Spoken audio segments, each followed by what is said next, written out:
Bueno, Estoy en me- comunicación con el diputado venezolano Javier Bertucci, que es candidato a presidente de su país, ya que las elecciones van a ser el 28 de julio. Diputado, muchas gracias por aceptar mi entrevista. gracias, Juan, por invitarme. Le agradezco que como candidato haya aceptado la entrevista sin condicionamiento alguno, porque a muchos candidatos presidenciales, por lo general, a un medio que desconocen no le dan entrevista, pero esto habla bien de usted, que se anima a responder lo que el periodista o el comunicador quiera consultar. La primera pregunta que le quiero hacer, algunos analistas están diciendo que los candidatos a presidentes de Venezuela son funcionales al régimen de Maduro, luego de la proscripción de la candidata María Corina Machado y su reemplazante Corina Shorley. ¿Qué nos puede decir al respecto? Bueno, digamos, la campaña mediática que han hecho acerca de lo que pueden o no ser candidatos eh, es enorme, ¿no? Pero fíjate algo con respecto a eso, Juan. Aquí todos los que quieran y puedan ser candidatos, digo que quieran y que puedan ser candidatos, pueden serlo. Ahora, quiero aclarar que la habilitación de la señora María Corina, con la cual no estoy de acuerdo, no estoy de acuerdo con cercenar los derechos de nadie, eh, no es nueva. Es una inhabilitación que lamentablemente tenían tiempo sobre su nombre, sobre ella, ¿no? De manera que no es una nueva noticia, no ha habido una buena información a nivel internacional sobre el punto. Y te tengo que explicar esto porque posteriormente, después que se hacen las primarias, en la cual no estuve yo de acuerdo, cuando se me invitó a participar, le dije no puedo participar en una primaria donde se permite que inhabilitados eh, se postule, porque si llega a ganar un inhabilitado, como ocurrió, le comenté al secretario de la plataforma, le dije, vamos a quedar de nuevo en las manos del gobierno, vamos a quedar de nuevo en la venia, aprobación o no, de que el gobierno la habilite. Y en mi opinión le dije, creo que no la van a habilitar. Y la segunda razón por la cual no quise participar es porque se quería hacer la primaria sin el CNE. Bueno, se dejaba claro las razones de que el CNE es pro gobierno, que el CNE es tramposo, pero entonces yo le decía o le dije a este secretario, le dije, pero no entiendo por qué llamar unas primarias satanizando al CNE y mañana cuando vayas a las elecciones tienes que ir con ese CNE. Entonces El es CNE ambiguo. es el Consejo Nacional Electoral. Exacto. Consejo Nacional Electoral no cambiaba. Entonces yo no le puedo decir a los electores que hoy el Consejo Nacional Electoral es Satán, es el diablo, y mañana decirle que no, que está bien, que vamos a ir con ese CNE. O sea, esa ambigüedad, Juan, es lo que ha traído eh, el 67% de la población no crea en la clase política. Eh, Eso ha traído como consecuencia el escepticismo y, por supuesto, ha decantado en la poca o baja participación, donde aclaro, es la forma astuta de que el gobierno gana las elecciones. Si el gobierno tiene un 20% y participa en el 40%, no hay manera de ganarle al gobierno con números, no hay forma. ¿Pero usted Para piensa que que estas elecciones van a ser transparentes? Porque de hecho hubo 13 candidatos habilitados. Hubo problemas con la candidatura que usted dijo. Aparentemente no es un candidato de unidad, sino que hay contrincantes de Maduro. bueno, fíjate algo.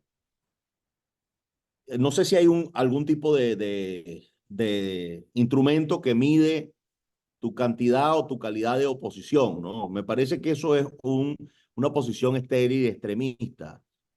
Catalogar a quienes sí y a quienes no. Ahora, yo pregunto, ¿no? También, Juan, o, o pienso un poco y te hago pensar que nosotros hemos pasado todos los controles, digamos, que el CNE aplica al que quiere ser candidato, ¿no? Entre algunas otras cosas, debes tener algún partido que te apoye, cosa que tenemos varios partidos de oposición. Número dos, necesitas tener condiciones establecidas en la Constitución para ser candidato.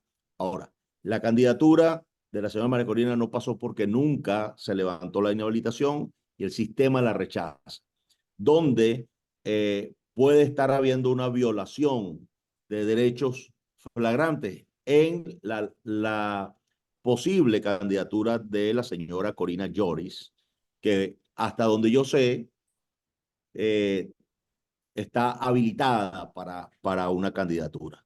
Ahora, las dos tarjetas donde se suponía que apareciera la postulación de la señora María Corina Lloris, aparecieron con otras candidaturas y yo creo que tú debes saber también esta noticia y apareció el nombre de el actual gobernador del estado Zulia, que era una persona que estaba con María Corina. Hoy día están separados, hoy día se han atacado mutuamente. Y la otra candidatura, la del señor Edmundo, es una candidatura tapa. ¿Qué quiere decir eso? Es una candidatura que tiene como objetivo principal cumplir con el reglamento del Consejo Nacional Electoral, pero ahorita en el tiempo de las sustituciones se supone que ahí entre una candidatura de la unidad, por llamarlo de Diputado, alguna manera. independientemente de este análisis que hace de la candidata que no fue, porque para mal o para bien no son candidatas, pero usted es candidato. ¿Usted piensa que va a ser una elección transparente? Porque muchos están diciendo que hay dictadura en Venezuela, pero si hay 12 candidatos que le compiten al gobierno, entonces es un proceso democrático. ¿Qué es lo que está viviendo Venezuela? ¿Es una dictadura o es un sistema democrático? Bueno, fíjate algo, Juan.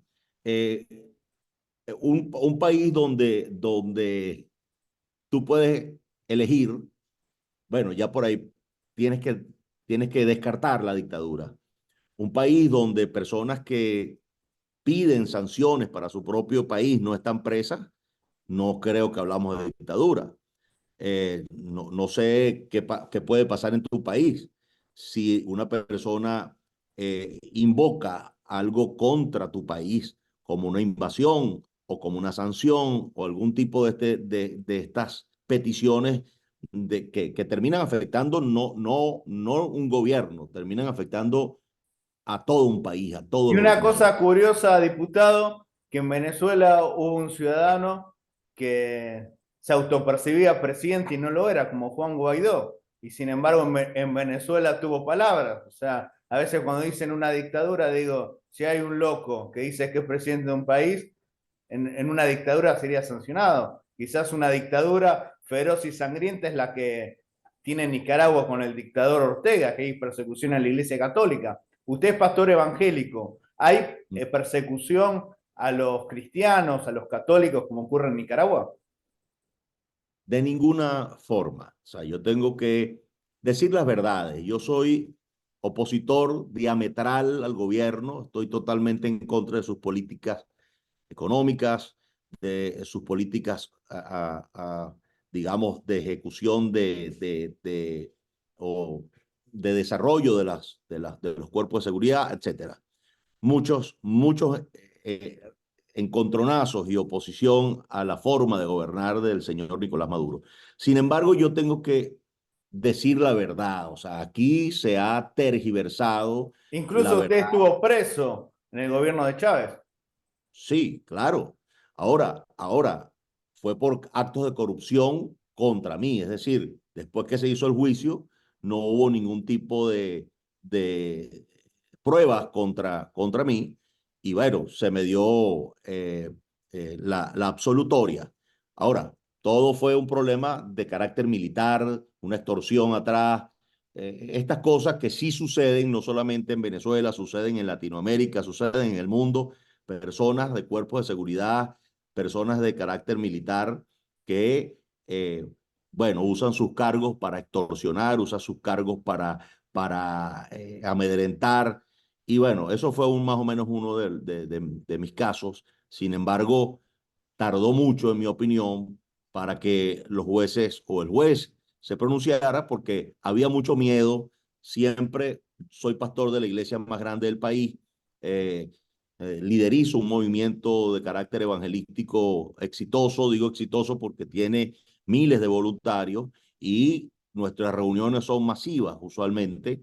Entonces, hubo mucho manejo con mano izquierda de ese caso específico. Pero finalmente, pues, la justicia triunfó y me dieron la absolutoria porque no había ninguna prueba en el asunto, ¿no?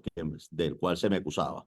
Ahora bien, eso está fuera de la línea de los que podemos llamar presos políticos o presos por razones políticas.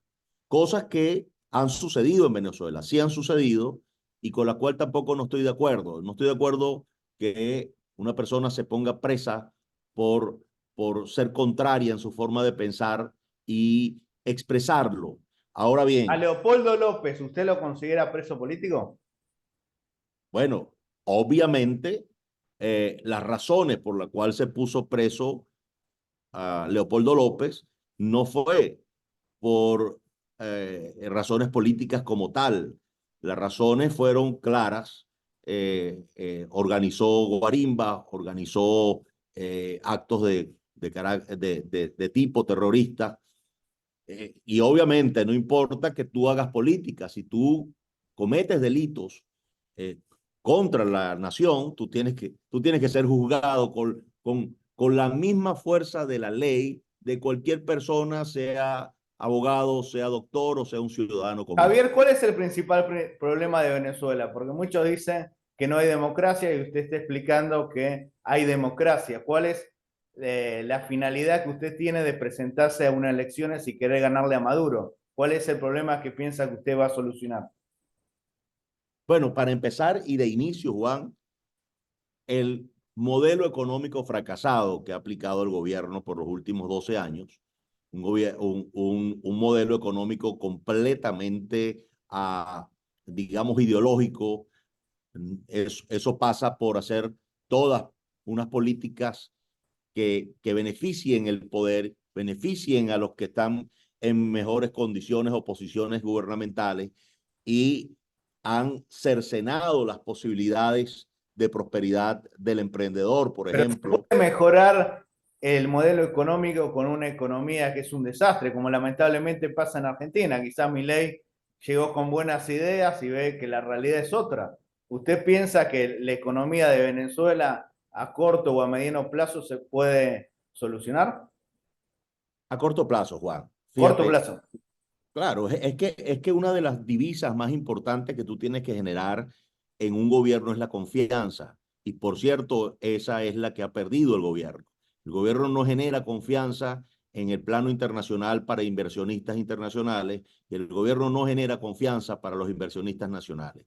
¿Por qué? Bueno, porque cambia las reglas constantemente, porque la parte impositiva fluctúa, de repente tienen IVA, de repente sobre el IVA le ponen otro nuevo impuesto. Y bueno, el empresario, que ya es bastante, que se atreve a invertir en una economía como la nuestra, deprimida, se consigue con que las posibilidades de avanzar en su iniciativa empresarial, industrial o comercial terminan por ser infructuosas, ¿no? Entonces, creo que tenemos que aplicar políticas que permitan que el empresario, el industrial, el comerciante no se siga viendo como alguien que se quiere aprovechar de la gente, sino como alguien que quiere prosperar el país, que quiere generar empleo y no se puede seguir satanizando ni haciendo ver a los empresarios industriales y comerciantes como a personas que promueven golpes de Estado y todas estas cosas que lamentablemente, Juan, en el pasado ocurrió cuando el golpe de Estado contra el expresidente Chávez, a la persona que toma el poder, sí, la persona que toma el poder es el líder de la institución empresarial. Carmona. Sí, Carmona Estanga era el presidente de Fede Cámaras para el momento y es la institución que agrupa la mayoría de los industriales del país, ¿no? Entonces, bueno, desde entonces se hace ver y se conceptualizó a los empresarios como personas que podrían dar un golpe de Estado. Y creo que ahí es donde empieza la tergiversación, la persecución de alguna forma y la imposición de sumo control. Muchos controles sobre el empresariado, muchos controles sobre el comerciante y no son controles que tengan que ver con la productividad, son ¿Usted controles que tiene tienen algún plan específico con el tema de la inseguridad? Porque en varios países de la región, lamentablemente, hay bandas criminales venezolanas como el Tren de Aragua, que me imagino que también producen hechos criminales en su país. ¿Cómo combatiría la inseguridad? voluntad política. Cuando tu voluntad está puesta en la seguridad de tu país, tú vas a conseguir los programas necesarios, vas a articular las iniciativas necesarias para que toda esta línea delincuencial pueda ser reducida. Bueno, tenemos casos extremos, diría yo, como el del presidente Bukele del Salvador, ¿no?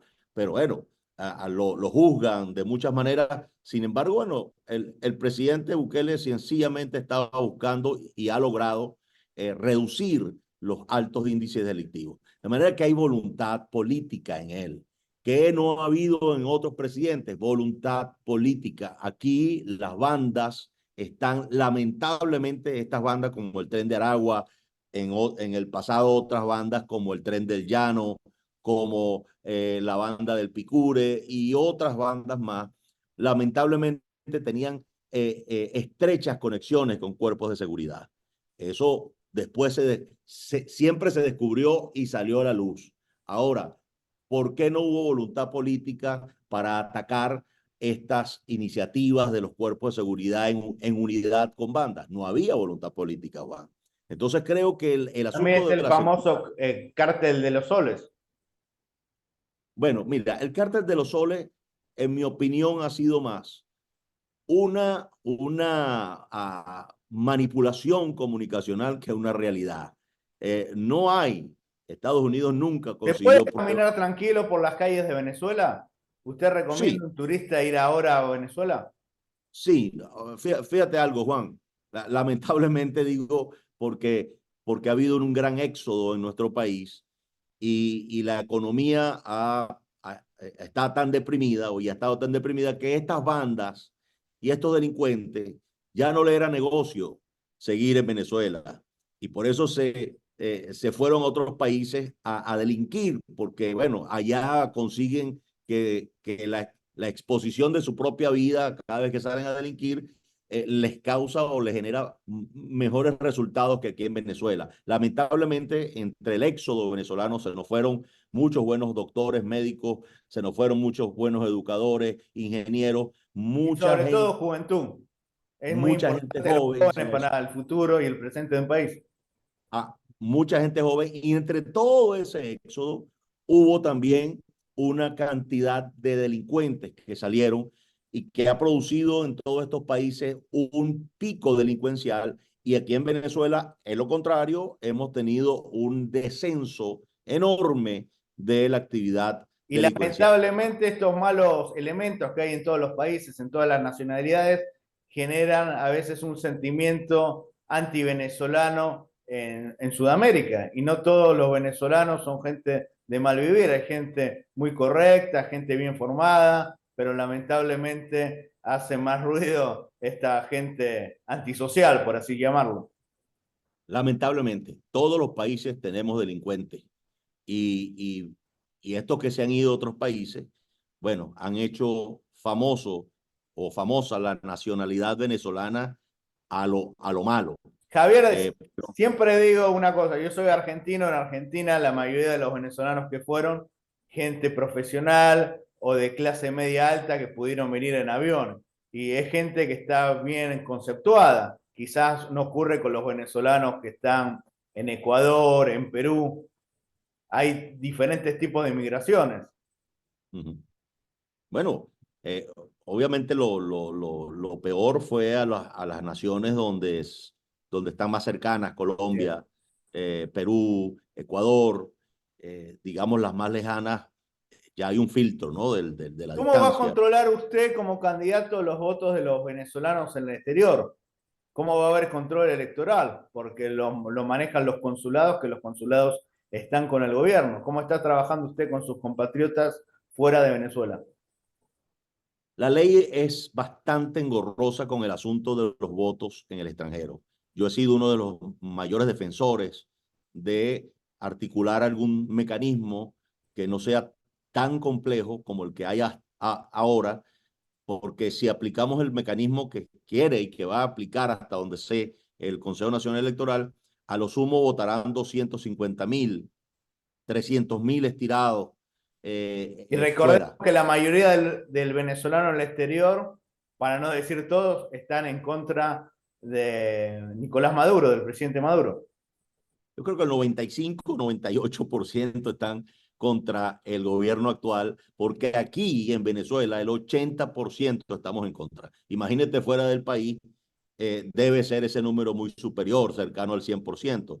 Por eso yo dificulto que se aplique otro mecanismo para el voto internacional que no sea el que está ya definido, que es el que contempla el Consejo Nacional Electoral, y aparte de que tienen que hacerlo a través de los consulados, para esto tienen que haber consulados o embajadas abiertas. El caso de Estados Unidos no podría hacerse, y en otros lugares donde no hay consulado ni hay embajada venezolana.